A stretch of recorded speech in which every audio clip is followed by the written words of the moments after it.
Now I go to the Finance Minister's trump card.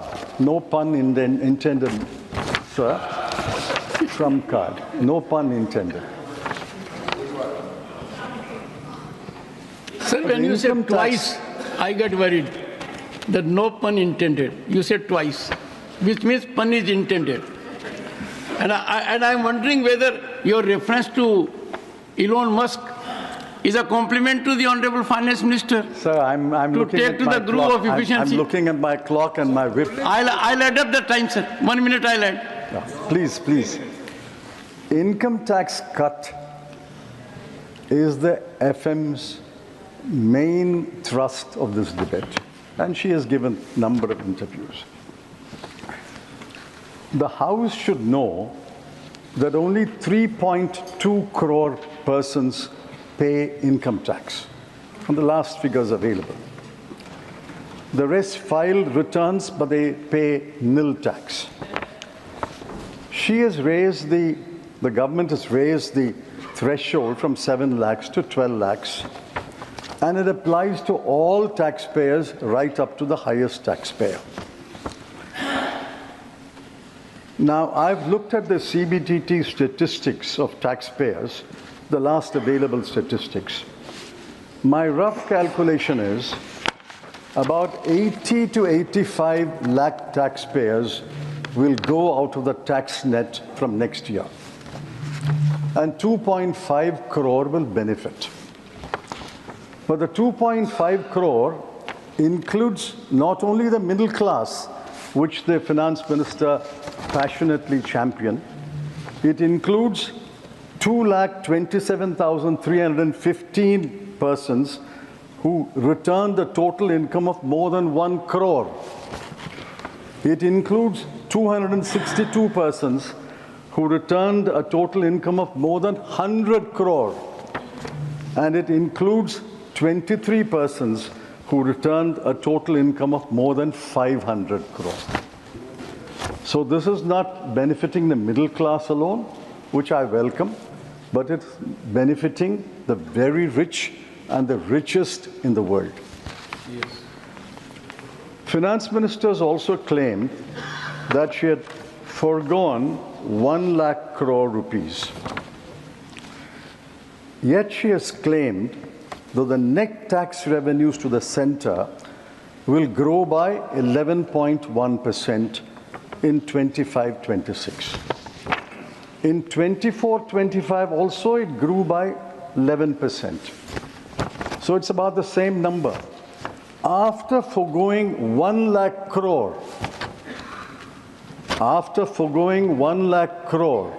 in this budget, how does she claim that the net tax revenues to the center will grow by the same 11%? This is pure magic, not mathematics. I will reserve how this magic unfolds, and I will comment on it later. Secondly, the finance minister says this 1 lakh crore will go into consumption, and that consumption will boost the economy.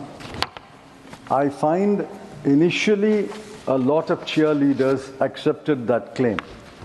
But in the last 2-3 days, even the finance minister's cheerleaders are becoming skeptical about it. I asked the Honorable Finance Minister, will not part of the 1 lakh crore go into savings? SBI chairman has hoped that part of it will come to him and the banking system. Will not part of the 1 lakh crore go into repaying old household debts? Will not part of the 1 lakh crore go into travel abroad? Will it not go for educating children abroad? And will it not go into consuming imported goods? If you deduct all this, how does the Honorable Finance Minister claim that the entire 1 lakh crore will go into consuming domestic goods and services? It's only consumption of domestic goods and services will boost the GDP rate. And besides, what is 1 lakh crore when compared to the size of the GDP? The size of the GDP this year is 324 lakh crore. 1 lakh crore of 324 lakh crore is 0.3. Are you seriously saying, and are you asking this House to believe, that 0.3% will boost the economy? My humble advice to the finance minister is, don't rely on only one engine of growth, consumption. Look at other engines of growth, like exports, capital investment. Those other engines must be revved up. You can't rely upon one engine of growth. Most of this consumption will not go into consuming domestic goods and services. Now contrast what she has forgotten. She remembered the middle class, but I congratulate her for that. But what about the section of the people whom she has forgotten?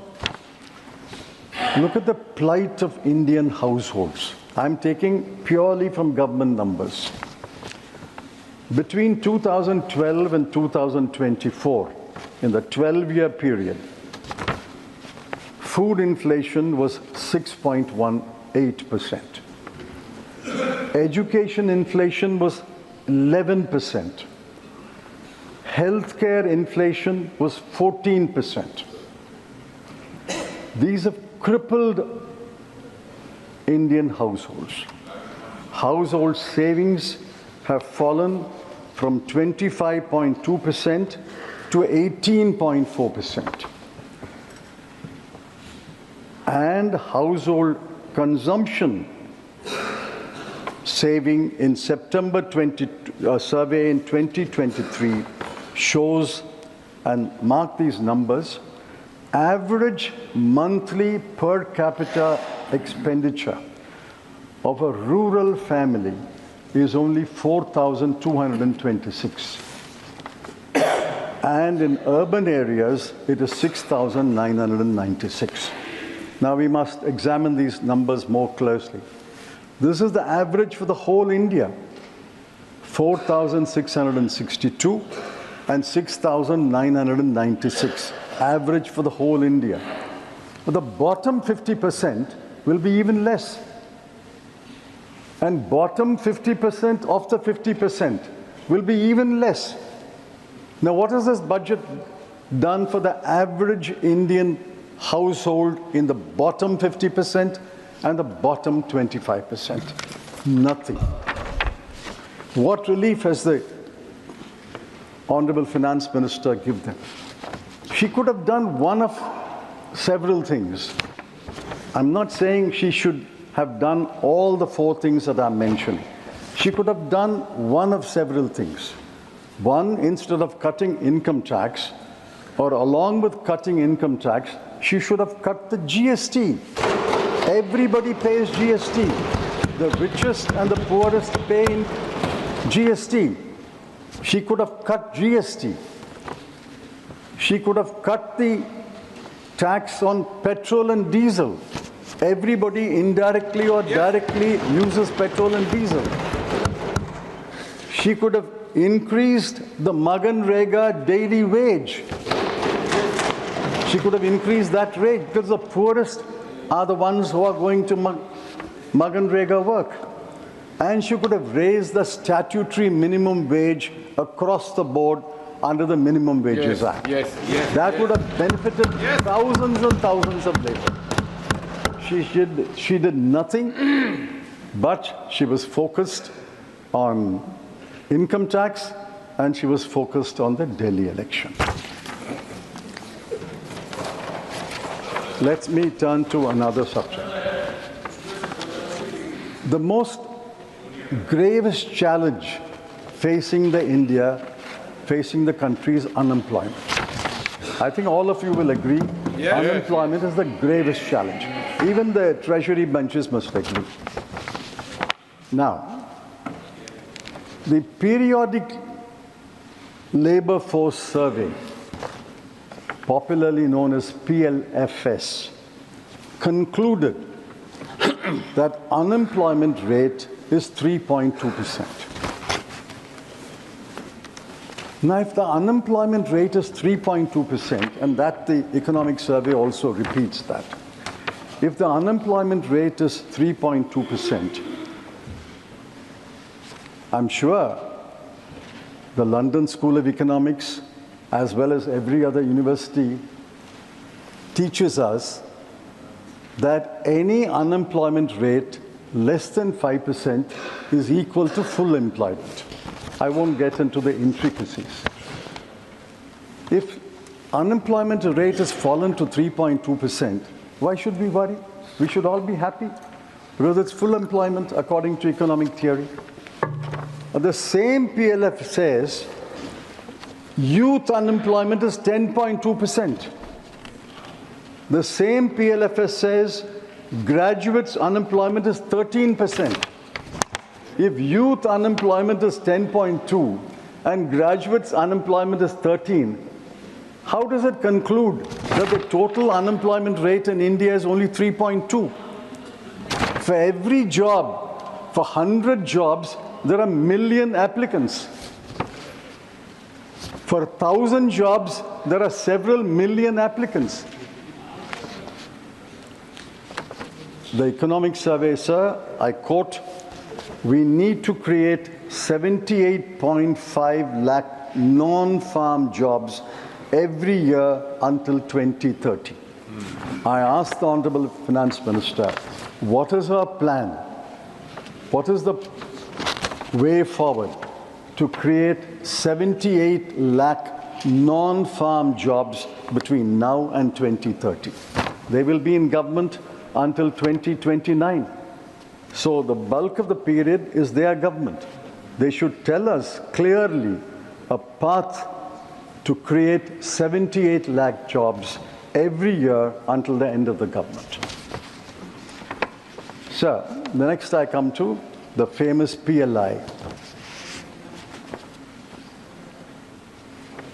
The budget has 8 lines of expenditure on employment generation. I've looked at it closely. If I'm wrong, the Honorable Finance Minister will correct me. There are 5 lines of expenditure under PLA. There's 1 line of expenditure called New Employment Generation Program. There is 1 line called Prime Minister's Employment Generation Program. There's 1 line called Skill India. I don't know the differences between these acronyms. What is the difference between Prime Minister's New Employment Generation Program and the New Employment Generation Program? We don't have a new PM, we have the same PM. On the 8 lines in the current year, mark these numbers, sir. On the 8 lines together, I've got the breakdown, but I'm taking all 8 lines of expenditure. In the current year, the budget allocation when she presented the budget last year was 28,318 crore. This is the gravest challenge. You allocated 28,318 crore. But what will you spend? By March 31, you will spend only 20,035 crore. Why are you not spending 8,000 crore on the challenge, which is the gravest challenge facing the country? Yes. The PLI scheme is a spectacular failure. Yes. Otherwise, you would have spent this money. Employment generation is a spectacular failure. Now I look at another aspect. The wages of salaried male worker as well as female worker, but I'm giving the numbers of the male worker. The wages of salaried male worker has fallen in the last 7 years from 12,665 per month to 11,858 per month. This is the own numbers. From 12,665 to 11,858.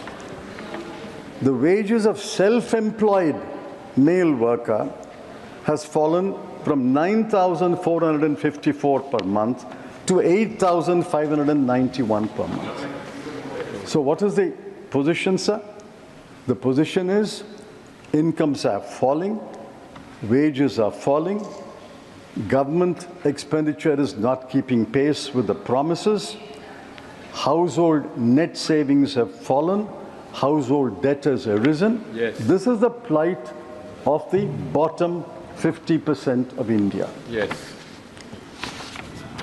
There's nothing in this budget for the bottom 50%. I think we cannot divide this house into one half speaking for the top 50% and one half speaking for the bottom 50%. I'm quite happy to speak for the bottom 50%, but I want the treasury benches also to impress upon their ministers to speak for the bottom 50% of India. Yes, yes. Man ki baat. Sir, let's take Make in India. They made such a hullabaloo about Make in India, Made in India. What was Make in India became Made in India. In global manufacturing trade, India's share is 2.8%. China's is 28.8%. So we are not a big player in manufacturing goods trade. The share of India's manufacturing in the GDP has fallen under this government. Yes. And I give the numbers from the economic survey. 2014, it was 15.07%. 2019, it has fallen to 13.46%. And 2023, it is 12.93%. These are the numbers of the World Bank. Economic survey has proportions in the GVA, but that has also fallen from 17% to 14%. So manufacturing as a proportion of GDP has not increased under this government. So manufacturing is a spectacular failure. PLI is a spectacular failure. So what has this government got to boast about after the last 11 years? I come to my penultimate point. Now, budget is about numbers. I don't want to burden the House with numbers, but I have to mention some numbers, because the budget is about numbers. Now, the FM, Honorable FM, claimed in a number of interviews that she has not only met the fiscal deficit target, but has improved upon the fiscal deficit target. Absolutely true. If you look at the numbers, 4.9, achievement was 4.8. But how did she achieve this 4.8? She cut capital expenditure by the central government by 92,682 crore. Not revenue expenditure, sir. Capital expenditure by the central government was cut by 92,682 crore. She cut the grants in aid to states for creating capital assets, that's another form of capital expenditure, by 90,887 crore. So total cut in capital expenditure by the center and the states, I'm not apportioning blame, but the center and the states in the current year will be 1,83,569 crore. By cutting capital expenditure by such a humongous amount, she saved on the fiscal deficit 43,785 crore. I can understand if she has saved on the fiscal deficit 1,83,000 crore. It is bad policy, but I will understand. But after cutting 1,83,000 odd crore, she saved about 44,000 crore. Is it good policy? I don't know. Is it good economics? I say no, it is not good economics.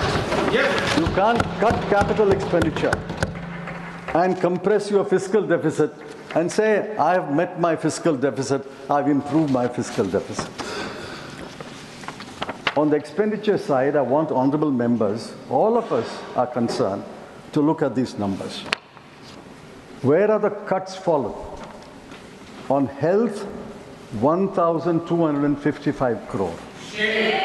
On education, 11,584 crore. On social welfare, 10,019 crore. I wish the Agriculture and Rural Development Minister was here. On agriculture, the cut is 10,992 crore. On rural development, it is 75,133 crore. And on urban development, it's 18,907 crore. Why do you make these cruel cuts? There are other unkind cuts. I won't give the numbers. On Poshan, Jal Jeevan Mission, National Social Assistance Program, Pradhan Mantri Gram Sadak Yojana, Crop Insurance Scheme, Urea Subsidy, PM Garib Kalyan Yojana. In all these programs, there have been cuts. The most cruel cuts are, I hope I'm pronouncing this correctly, sir, Anusuchit Jati Yojana. Anusuchit Jati Yojana. 1,340 crore has been cut. Young Achievers Scholarship, 455 crore. Post-Metric Scholarship for Scheduled Caste, 860 crore. Program for Development of Scheduled Tribes, 670 crore. You cut money for Scheduled Caste, Scheduled Tribe, and Anusuchit Jati. And you say, I have reached my fiscal deficit, I've improved my fiscal deficit. Look at the grand announcements in this budget. One grand announcement was Urban Challenge Fund, para 58 of the budget speech. I was impressed. Urban Challenge Fund, 1 lakh crore was announced. What is the allocation? 10,000 crore. Jal Jeevan Mission, para 55 of budget speech. Jal Jeevan Mission says, we have provided water to 80% of the population of India, and we will provide for the remaining 20%. We are therefore extending the scheme. The budget estimate for the current year was 70,163 crore. Actual expenditure is 22,614 crore. I mean, this is pure magic, sir. You don't spend 1/4 or 1/3 of your money, and you claim that everybody has been provided water. Now I come to my last point. Sir, you will give me one more minute. I would say, I'd undertake it. Yeah. Now, what did the CEA say? The Chief Economic Advisor is a reasonably autonomous office. I'm glad the Honorable Finance Minister has given him the freedom to speak his mind and to be frank and forthright. I congratulate the Honorable Finance Minister in the end for that also. What did he say? Get out of the way. Yes. It's all we are saying, get out of the way. In a different context. Deregulate. Deregulation drives growth. Work towards giving to people back their agency and enhancing the economic freedoms of individuals and organizations. What is the response of the Honorable Finance Minister? To get out of the way and to deregulate. Her response is to announce in the budget speech 7 new schemes, 8 new missions, and 4 new funds. Now, where will the money come from these schemes and missions and funds? I don't know, because there's no allocation. Sir, in conclusion, I want to say this. Half a minute. Governance is in the present. There is a government, but I'm sorry to say there is little governance. There is no philosophy, therefore no policies. In 1991, we faced a graver situation. There was a man entered this parliament, entered the North Bloc. Yes. He had an economic philosophy. Yes. He followed it with policies that required wisdom and farsightedness. Dr. Manmohan Singh had them. And I'm urging the Honorable Finance Minister to recapture the wisdom and the farsightedness of Dr. Manmohan Singh. One last question. This is through the Finance Minister to the government. Why have you not conferred a Bharat Ratna on Dr. Manmohan Singh?